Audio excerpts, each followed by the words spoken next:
Hello, എല്ലാവർക്കും നമസ്കാരം. നമുക്കിന്ന് സിലോപ്പി ഒന്ന് ഫ്രൈ ചെയ്തെടുക്കാം. അപ്പോൾ അതിനാദ്യമായിട്ട് നമ്മൾ ഫിഷ് നന്നായി കഴുകിയെടുത്തിട്ട് ഇതുപോലെ 2-3 വര അതിൻ്റെ മേലെ വരഞ്ഞു കൊടുക്കുക. അത്യാവശ്യം 3-4 വര ഇട്ടാൽ മതി. പിന്നെ അതിന് ശേഷം നന്നായി വൃത്തിയാക്കി എടുത്ത് വെച്ചതിന് ശേഷം നമുക്ക് വേണ്ട മസാലകളൊക്കെ എടുത്ത് വയ്ക്കുക. അപ്പോൾ നമ്മളിന്നിവിടെ യൂസ് ചെയ്യാൻ പോകുന്നത് മഞ്ഞൾപ്പൊടി, അതേപോലെ മുളക് പൊടി, പിന്നെ മല്ലിപ്പൊടി, പിന്നെ കുറച്ച് ഫിഷ് മസാല. കൂടുതൽ ഒന്നും ആഡ് ചെയ്യുന്നില്ല, വളരെ ചെറുതായിട്ടുള്ളൊരു മസാല മിക്സാണ്.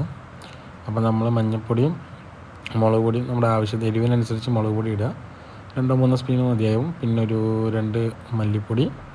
പിന്നെ അത് കഴിഞ്ഞ് നമ്മളതിനകത്ത് കുറച്ച് ജിഞ്ചർ ഗാർലിക് പേസ്റ്റ് ആഡ് ചെയ്യുന്നുണ്ട്. അപ്പോൾ ഇതെല്ലാം ആഡ് ചെയ്ത് പിന്നെ കുറച്ച് ഉപ്പും കൂടെ അതിനകത്ത് ആഡ് ചെയ്തിട്ട് ആവശ്യത്തിന് ഉപ്പിടുക.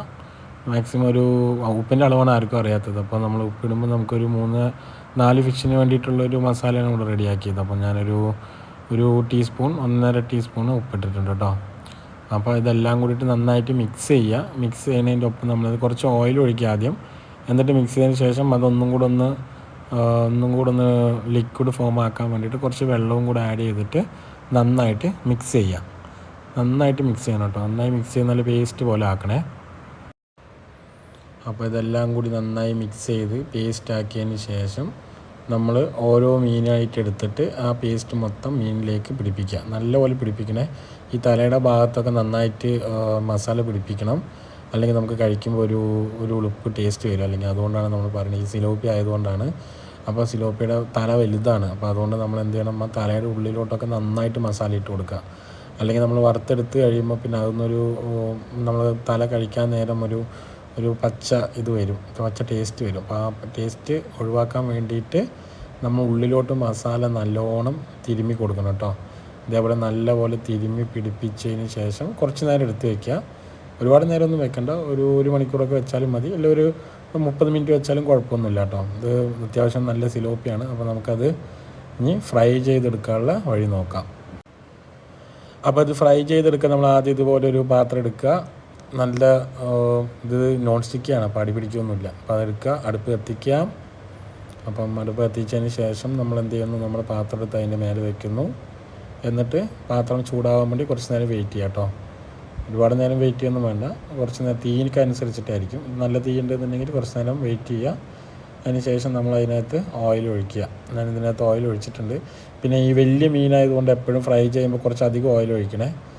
അപ്പം അതാകുമ്പോൾ കുറച്ചും കൂടി നമുക്ക് മൊരിഞ്ഞ് കിട്ടും. നല്ല ക്രിസ്പി ആയിട്ടുള്ള ഒരു സിലോപ്പിയാണ് ഫ്രൈ ചെയ്തെടുക്കുന്നത്. അപ്പം അത്യാവശ്യം ഓയിൽ ഒഴിച്ചിട്ട് നമുക്ക് ഈ തലയൊക്കെ നന്നായിട്ട് വെന്ത് കിട്ടാൻ വേണ്ടിയിട്ടാണ് കേട്ടോ കുറച്ച് അധികം ഓയിൽ എടുക്കാൻ പറയുന്നത്. അപ്പോൾ അതേപോലെ നല്ലപോലെ ഓയിലൊക്കെ ചൂടായതിന് ശേഷം ഫിഷ് അതിനകത്തോട്ട് ഇറക്കിയിടുക. ഓക്കെ. അപ്പോൾ ഇടയ്ക്ക് നമ്മൾ എന്ത് ചെയ്യണം, ഇപ്പോൾ ഈ ഫിഷ് ഇങ്ങനെ ഫ്രൈ ചെയ്തുകൊണ്ടിരിക്കുന്ന സമയത്ത് തീ വല്ലതും കുറയ്ക്കുക. ഇടയ്ക്ക് ഇങ്ങനെ ഓയിൽ ഒരുപാട് ചൂടാവുകയാണെന്നുണ്ടെങ്കിൽ നമ്മൾ തീ ഒന്ന് ചെറുതായിട്ടൊന്ന് കുറച്ച് കൊടുക്കണം. ഓക്കെ. എന്നിട്ട് ഇതിനനുസരിച്ച് നമ്മൾ ചെയ്യണം. പിന്നെ ഇടയ്ക്ക് ഇങ്ങനെ ഓയിൽ ഫിഷിൻ്റെ മേലെ കൂടെ ഒഴിച്ചു കൊടുക്കുന്നത് നല്ലതായിരിക്കും കേട്ടോ. അപ്പം മേലത്തെയും കൂടെ ഒന്നും കൂടെ ഒരു മസാല അതിനകത്ത് പിടിച്ച് ഒരു ക്രിസ്പി മുകളിലും ഫീലാവും. അല്ലെങ്കിൽ ആ മസാല പച്ചയായിട്ട് കിടക്കും. അപ്പോൾ ഇതേപോലെ നമ്മൾ ഒരു ഭാഗം ഫ്രൈ ചെയ്തതിന് ശേഷം അടുത്ത ഭാഗം ഇതേപോലെ തിരിച്ചിട്ട് നന്നായിട്ട് ഫ്രൈ ചെയ്യാം.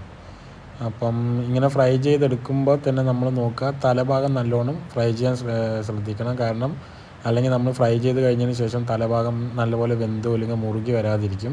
അപ്പോൾ നമുക്കത് കഴിക്കുമ്പോൾ ഒരു പച്ച ടേസ്റ്റ് കിട്ടും. അപ്പോൾ അത് ഒഴിവാക്കാൻ വേണ്ടിയിട്ടാണ് തലഭാഗം നന്നായിട്ട് ഫ്രൈ ചെയ്തെടുക്കുക. കുറച്ചിടയ്ക്ക് ഓയിൽ ഇങ്ങനെ മേലെ കൂടെ തെളിച്ചു കൊടുത്താലും നല്ലതാട്ടോ. അപ്പോൾ ഇങ്ങനെ നമുക്ക് ഫ്രൈ ചെയ്ത് കഴിയുമ്പോൾ ഇതുപോലെ നമുക്ക് നല്ല രീതിയിൽ ഫ്രൈ ചെയ്തെടുക്കാൻ പറ്റും. നല്ല മൊരിഞ്ഞിരിക്കും. അപ്പോൾ എല്ലാവരും ഇത് ട്രൈ ചെയ്ത് നോക്കുക. അപ്പോൾ ഓക്കെ, ബൈ. അപ്പോൾ പറയാൻ വിട്ടുപോയി, വീഡിയോ ഇഷ്ടപ്പെട്ടു എന്ന് പറഞ്ഞാൽ ലൈക്ക് ചെയ്യുക. അതേപോലെ തന്നെ ഇനിയും വീഡിയോസ് കാണാൻ വേണ്ടിയിട്ട് എൻ്റെ ചാനൽ സബ്സ്ക്രൈബ് ചെയ്യുക കേട്ടോ. Thank you.